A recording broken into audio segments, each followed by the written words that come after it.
Good afternoon, Year 12. This is a re-recording of session 4 revision. Unfortunately, I didn't realise with YouTube clips that you couldn't talk for any more than 15 minutes, so I got deleted.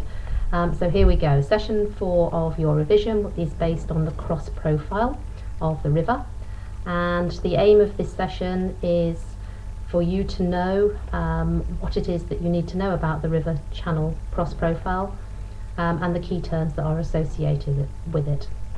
So what exactly is the channel cross profile?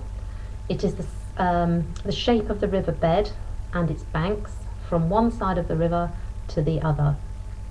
It does not include the shape of the valley. That's the important thing to remember. It is just the channel, the thing in which the river is flowing.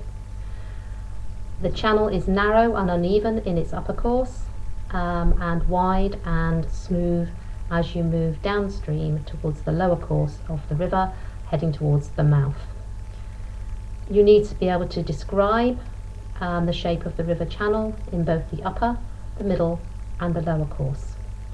Key terms that you'll need to use in your descriptions are certainly the efficiency, as this is really key to any questions on cross profile, as the channel shape is linked to how efficient, i.e. how competent the actual river is. An efficient river is one that is able to transport lots of sediment. You need to make sure that you have learnt and can even roughly reproduce the Holstrom curve when you're revising. That can be found on page 21, and it's figure 1.22 in your book on page 21. You won't be required to reproduce it. It's got a logarithmic scale, it's quite complex, but I think by you roughly sketching it out, it will ensure that you understand what effectively is quite a complex diagram.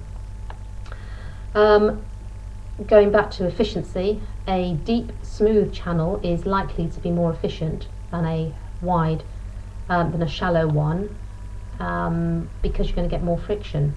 You need to be able to explain why that efficiency changes in relation to the shape of the channel. Such a question is a good opportunity for you to include diagrams in your response. You could perhaps draw the cross profile of an efficient river versus the cross profile of a less efficient channel. Such diagrams for you to look at to start with can be found on page 27 in your book. But remember, when including diagrams, it is something that the exam board encourages, but they have to add something extra to your text, and they mustn't be either bolt-ons at the end of a question or at the beginning. They must be part of the exam question, and you must refer to them in your text. Second key term that you need to think about including when you're talking or describing a channel cross profile would be that word competence. Remember, this is defined as the maximum size of material that can be transported by a river. It's not the volume of load that sometimes students get confused with, so it's the actual size of material. Hydraulic radius, of course, is another term that you're going to include in your descriptions. You have to know the formula, they may not provide it. Remember, a large hydraulic radius means that a small proportion of the water in the channel is actually in contact with the wetted perimeter. This therefore means that friction is going to be lower, so therefore less energy is going to be lost, and as a result the river is going to be more efficient, resulting in an increase in the velocity and the discharge of that river. Other key terms very quickly. I've mentioned the wetted perimeter, of course you would need to include that. Cross-sectional area, turbulence, friction, gradient, size of the load, channel roughness, velocity, discharge, and the amount of the load. They are all key terms that you must include in any description of a river's cross profile. To summarise, as I've said, you need to be able to say what is happening at each of the stages in the upper, the middle and the lower course. In the upper course, you've got a rough channel, you're going to have more friction, more turbulent flow, therefore the river is going to be less efficient, compared to the lower course of a river, which generally tends to be smoother in its channel, generating less friction, creating less turbulence. The river therefore becomes more efficient, less energy is going to be lost, and that will all result in more velocity and more discharge. Make sure you can draw from memory the diagrams on page 27, figure 1.29.